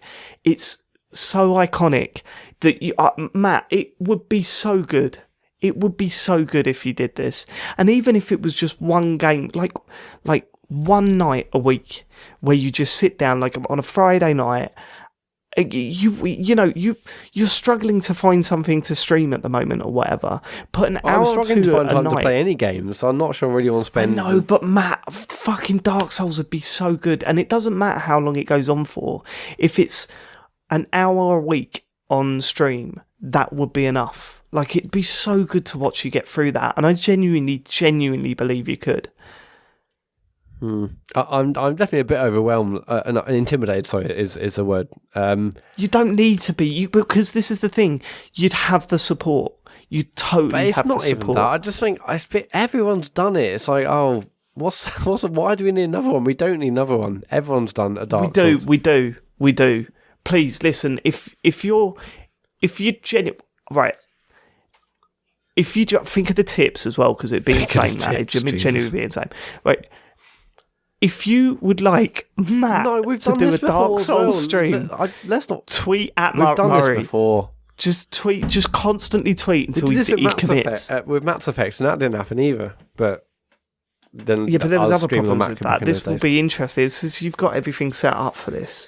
Come on, Matt. Next question. Please. I'll think about it. Come Next on, Matt. question. Come I'll on. think You've about got to do this. You know it would be so good. It won't know be it'd good. be It'll amazing. rubbish. No one's going to want to watch that.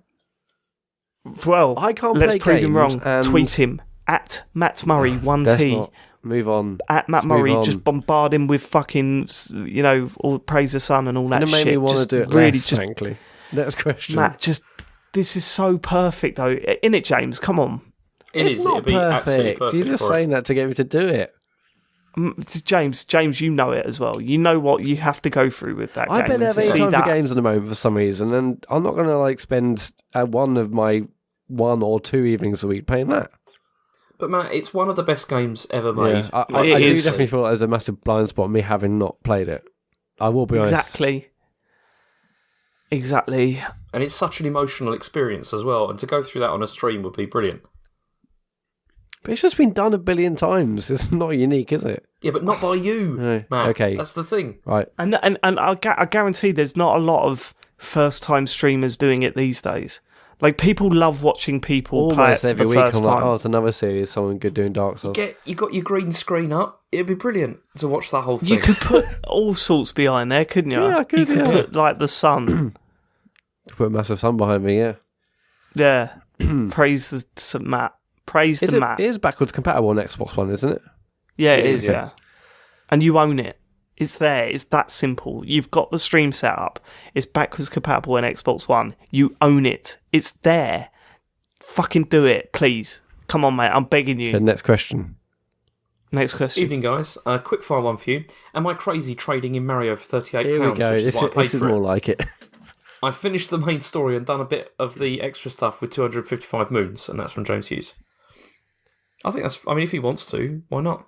If you feel that Have you've you had got a enough out of it. child? Yes or no? If the answer is yes, then probably don't trade it. If the answer is no, Well, no, that's got then nothing to do with absolutely it. trade His it. kid, if he has a kid, he might not be into games. Well, no, but then you always want it about just in case. If your kid's not into games, but then eventually turns around and starts getting interested, you just want to get that straight on. I would say that if you haven't got a kid and you feel that you've had your feel of it, definitely get rid of it. Definitely. Because you'll get good money for it now. And well, you get it for £38. I don't think replayability is that much of a... I don't think there's that much replayability there. I think there's a lot of game there, and the challenges stuff will keep me playing for ages.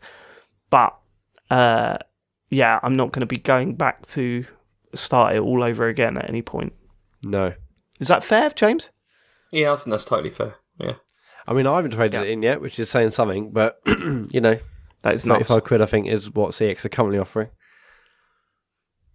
You're going to have to soon, because you won't get time to play it when you're playing Dark Souls. That's true. Hi, gents. With the success of the Switch, do you think Nintendo could ever go back to making a console that is just for the TV? Or do you think all future consoles made by them will have to be hybrid consoles in order to be a success? I bought myself a Switch, but I'm saving it for Christmas along with Mario Odyssey, a task which is becoming ever more difficult after reading all the praise for Mario. But I played on other people's Switches, and I can't imagine playing a future console by Nintendo that isn't portable. And that's from Kurt Lewin. Their next hardware release will be something where you just, it replaces the bit in the middle of your Switch. Yeah, I think you're right. That's my prediction. It replaces the screen bit. It's the new console, but you just slide those Joy-Cons on, boom, done. There was recently a survey about how people play Switches, and it's handheld is one of the main ways that it gets used. I'd imagine that's where they're going to keep going, because that's where they've had so much success in the past. I thought the vast majority had tried it in both, had played it in both. Yeah, they played it in both, but the majority of playtime is in handheld.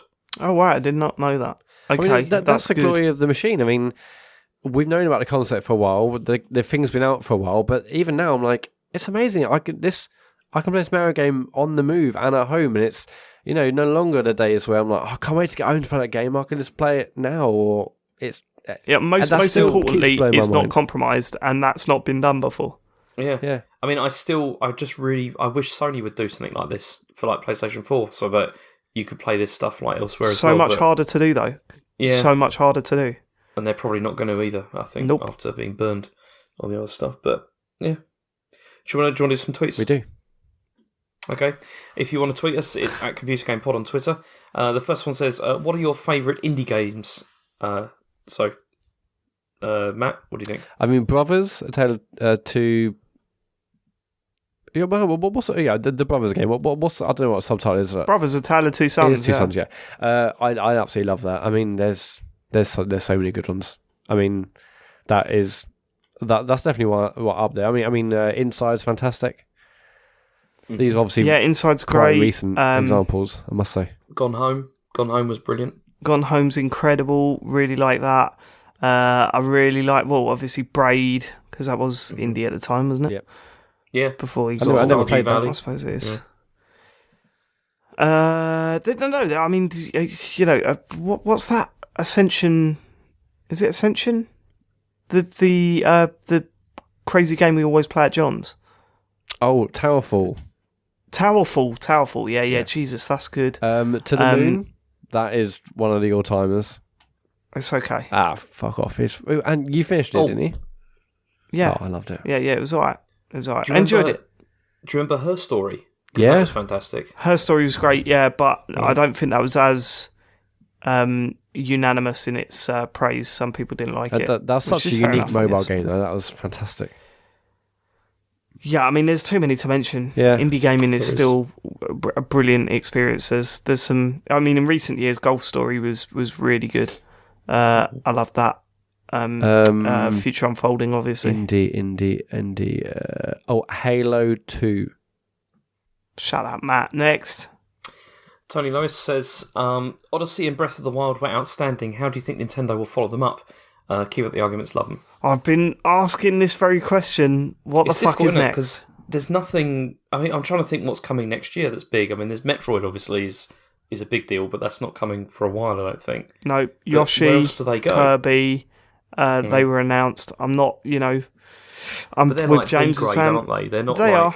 They are. I mean, that's the thing. In this first few months, we've had a Zelda and a Mario Kart. I mean, it's gonna be years for the next ones of those. Or Mario Kart maybe less so because that was a Wii U port and whatnot. But No, but I think it'll still be a while before we get Yeah, anything. they're not going to do that because new. they always go for that like evergreen like sort of I strategy mean, anyway. I with guess this stuff, Pikmin, Animal Crossing, F-Zero. Yeah, but like that's what I'm saying. There's certain like games from Nintendo where you go, yeah, that'd be all right, but I'm still like that. You're not going to get that same level of buzz.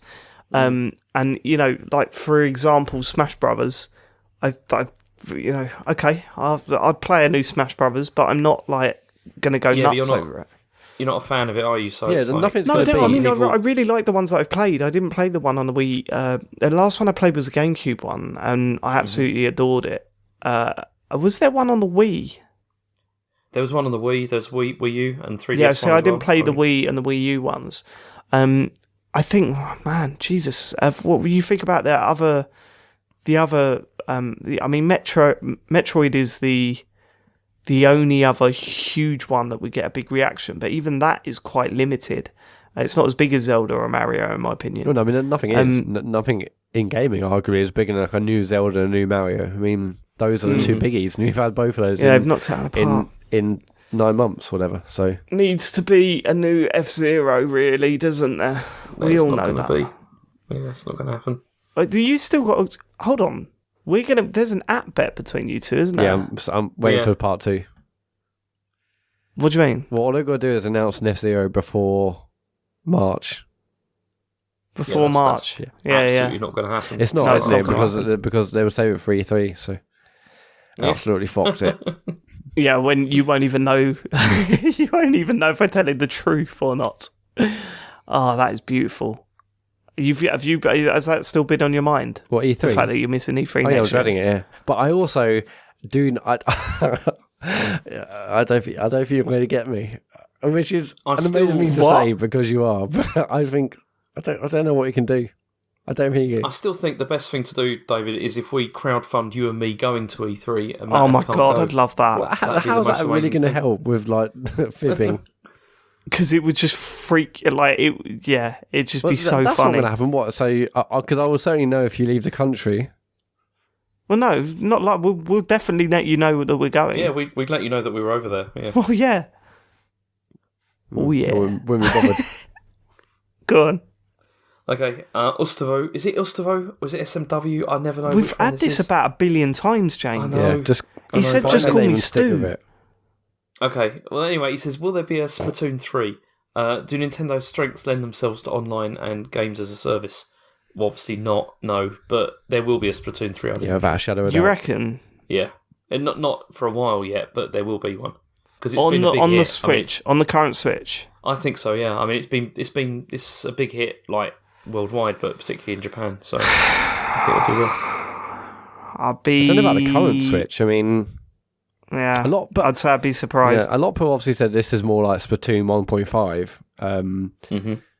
But I mean, I don't know. I mean, I think it could be like 4 or They've still 5 got years a lot away. of So content. who knows? They've still got a lot of content coming out for it as well. So yeah, it won't be for quite a long time. I shouldn't imagine. Okay, next. Rikaku Police says, "Oi Farley, who did you romance in Persona 4 Golden and why?" Well, it was Chia, obviously, because she's the most interesting of the ladies. Interesting. And Go on. Yeah. What made What? her interesting?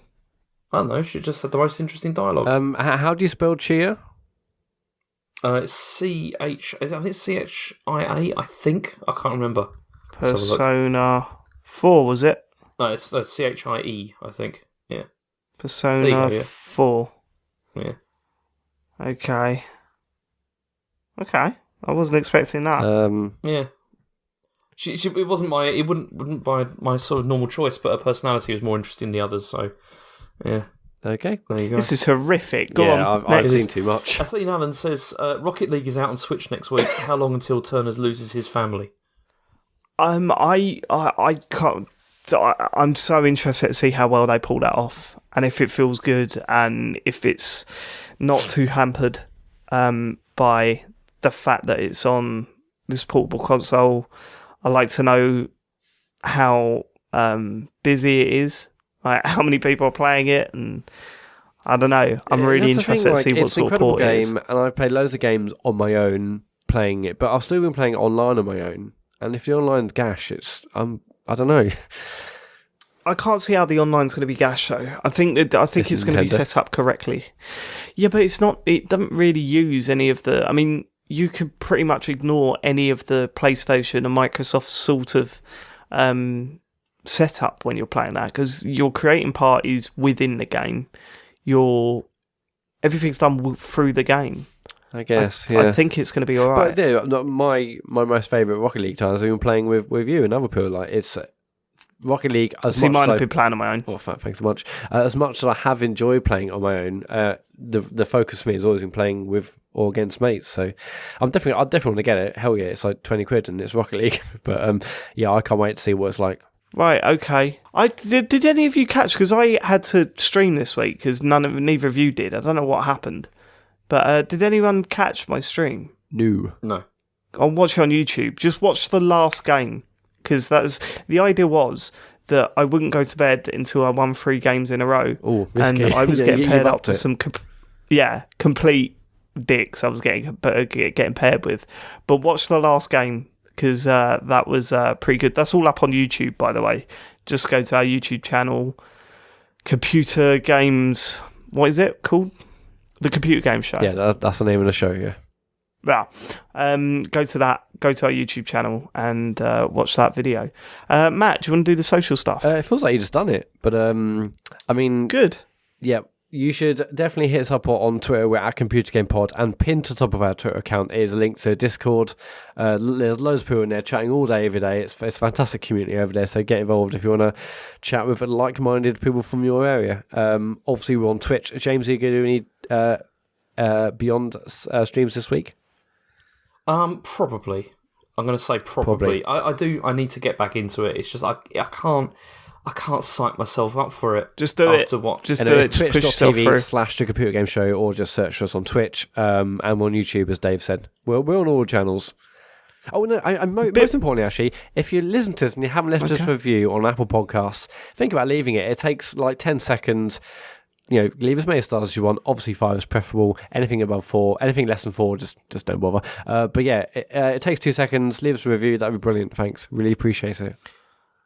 Bit of a short one this week. Sorry about that. That's mainly because I'm ill, Matt's ill, James is ill, and it's both James and I's birthday tomorrow. I've got a brand new PS4 Pro sitting right in front of me, ready to go. So we're all done. That's it. It's gonna be a big one Thanks next week. for living it. There'll be a guest on next week. We'll catch you later. Bye-bye. Bye.